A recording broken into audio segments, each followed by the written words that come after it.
ಇದು ಕೇವಲ B K Hariprasad ಅಲ್ಲ, ಇದು ಕಾಂಗ್ರೆಸ್ಸಿನ ಮನಸ್ಥಿತಿ.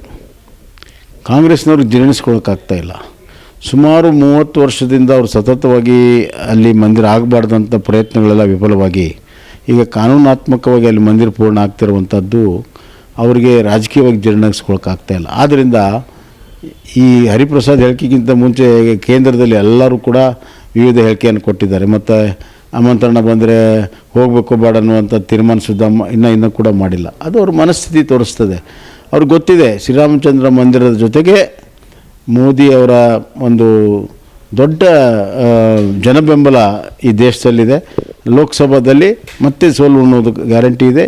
ಈ ಬಾರಿ ಲೋಕಸಭಾದಲ್ಲಿ ಸೋತರೆ ಕಾಂಗ್ರೆಸ್ಸಿನ ಭವಿಷ್ಯ ಸಂಪೂರ್ಣ ಮಂಕಾಗ್ತದೆ. ಕರ್ನಾಟಕದಲ್ಲೂ ಕೂಡ ಕಾಂಗ್ರೆಸ್ ಸರ್ಕಾರದ ಭವಿಷ್ಯ ಭಾಳ ಕಡಿಮೆ ದಿನಗಳಲ್ಲಿದೆ. ಕೌಂಟ್ಡೌನ್ ಸ್ಟಾರ್ಟ್ ಆಗಿದೆ ಅಂತ ನಾನು ಹೇಳಕ್ಕೆ ಇಚ್ಛಪಡ್ತೀನಿ.